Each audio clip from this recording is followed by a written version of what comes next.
స్థానిక సంస్థల కోటాలో 2 ఖాళీలు ప్రస్తుతం ఉన్నాయి. ఈ కోటా నుంచి తొందరలోనే 2 ఎమ్మెల్సీలను ఎన్నుకోవాల్సి ఉంది. విశాఖ జిల్లాలో 1, విజయనగరం జిల్లాలో 1 ఎమ్మెల్సీ ఖాళీగా ఉంది.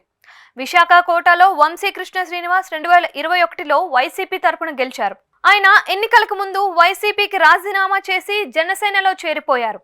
ఆయన ఎమ్మెల్యేగా నెగ్గడంతో ఆ పోస్టు ఖాళీగా ఉంది. విజయనగరం వైసీపీ ఎమ్మెల్సీ రఘురాజు టీడీపీకి ఎన్నికల్లో సహకరించారని వైసీపీ ఫిర్యాదు మేరకు ఆయన మీద శాసన మండలి చైర్మన్ అనర్హత వేటు వేశారు. దాని మీద ఆయన కోర్టుకు వెళ్లారు. ప్రస్తుతానికి ఖాళీగా ప్రకటించవద్దు అని కోర్టు ఆదేశించింది. అయితే ఆ పోస్టు కూడా ఖాళీ అయ్యే అవకాశం ఉంది. మరో 3.5 ఏళ్ల దాకా పదవీ కాలం ఉన్న ఈ 2 పోస్టులను లోకల్ బాడీ కోటాలో వైసీపీ గెలుచుకునే అవకాశాలు పుష్కలంగా కనిపిస్తున్నాయి. కానీ ఈ పోస్టుల మీద కూటమి టార్గెట్ చేసింది. దాంతో స్థానిక సంస్థల ప్రజా ప్రతినిధులను తమ వైపు తిప్పుకుంటోంది.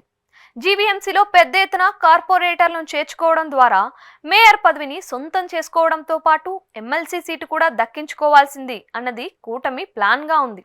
విజయనగరంలో కార్పొరేషన్, జిల్లా పరిషత్ చైర్మన్ 2 వైసీపీ చేతిలోనే ఉన్నాయి. అక్కడ కూడా ఫిరాయింపులను ప్రోత్సహించడం ద్వారా కూటమి బలపడుతుంది అని అంటున్నారు. దాంతో ఎప్పుడు ఎమ్మెల్సీ ఎన్నికలు జరిగినా ఈ 2 పదవులు తమ ఖాతాలోకి వేసుకోవడానికి చూస్తోందని భావిస్తున్నారు. వైసీపీ నుంచి ఆపే ప్రయత్నాలు జరుగుతున్నా అవి ఏమాత్రం ఫలించకపోవడంతో చేష్టలుడిగి చూస్తోంది అని తెలుస్తోంది.